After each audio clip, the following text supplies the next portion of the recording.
Assalamualaikum warahmatullahi wabarakatuh. Nama saya Nur Azila Azma binti Cusi, bernama Metrik C18A02. Hari ini saya akan menerangkan tentang projek penyelidikan saya yang bertajuk Kajian tentang Inovasi Reka Bentuk Kursi Aktif Belajar Kanak-kanak Melalui Posisi Duduk. Dimulakan dengan struktur laporan saya. Latar belakang kajian saya iaitu berfokus kepada penggunaan kursi aktif belajar untuk kanak-kanak. Kajian inovasi reka bentuk kursi aktif belajar kanak-kanak ini adalah melalui pertukaran posisi duduk ketika belajar. Isunya adalah masalah pergerakan duduk kanak-kanak terhad. Kenyataan masalah, kanak-kanak atau pelajar tidak boleh memberi perhatian ketika belajar di dalam jangka masa yang lama kerana mereka berasa cepat bosan. Ini disebabkan badan mereka tidak bergerak secukupnya. Seterusnya, objektif kajian saya. Objektif 1 mengenal pasti reka bentuk kursi aktif yang menggalakkan kanak-kanak untuk gerak menukar posisi tempat duduk belajar. 2. Mengenal pasti jenis bahan-bahan pembuatan kursi belajar yang sesuai untuk kegunaan kanak-kanak.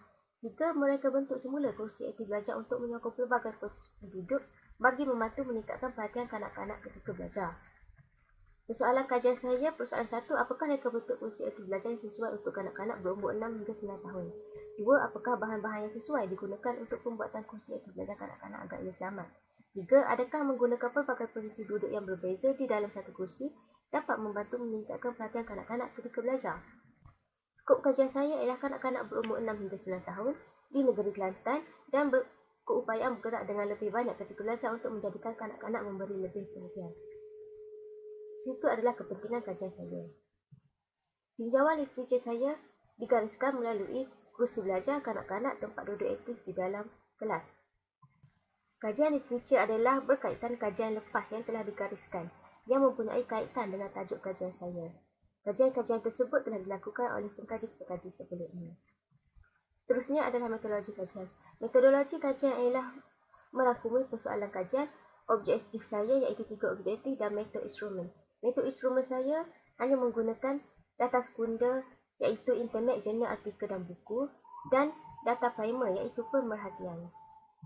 Pemerhatian telah dilakukan di Tadika Al-Faqih Bestari iaitu di Persekutu Kelantan yang berdekatan rumah saya. Seterusnya ialah dapatan kajian. Analisis untuk objektif 1 ialah pemahaman awal mengenai penggunaan kursi aktif belajar, iaitu mengenal pasti ciri-ciri reka bentuk yang dapat digunakan oleh penyelidik untuk diaplikasikan dalam inovasi kursi aktif belajar. Seterusnya objektif 2 iaitu pemahaman untuk mengetahui kepentingan memilih bahan-bahan yang sesuai untuk dijadikan kursi belajar aktif kanak-kanak. Seterusnya adalah analisis 3 iaitu mereka bentuk semula kursi belajar aktif ini untuk kanak-kanak dengan menambah ciri-ciri posisi duduk yang berbeza sesuai dengan umur kanak-kanak yang aktif. Seterusnya adalah dapatan hasil reka bentuk. Ini merupakan perkembangan reka bentuk yang telah saya lakukan, iaitu idea development. Seterusnya ini adalah perkembangan reka bentuk yang telah saya buat, iaitu melalui 3D visualization. Ini adalah 3D visualization yang telah saya buat di dalam Rhino dan render di dalam C#. Seterusnya ini adalah saiz atau lukisan teknikal untuk produk reka bentuk yang telah saya kaji. Seterusnya kriteria reka bentuk. Mesra pengguna iaitu kaedah mudah penggunaan untuk pengguna, keselamatan mempunyai cushion yang lembut serta bahan pembuatan yang selamat seperti kayu dan kaira. Seterusnya fungsi ianya boleh laras. Penggunaan sasaran kanak-kanak dan pelajar. Fungsi boleh laras ialah untuk penyimpanan ibu bapa atau guru di dalam ruangan yang sempit. Seterusnya ialah justifikasi reka bentuk.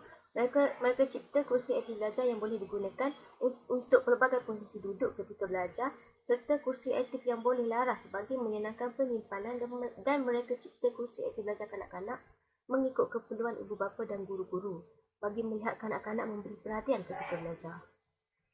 Seterusnya ini adalah proses pembuatan mock-up yang telah saya kaji, yang telah saya buat.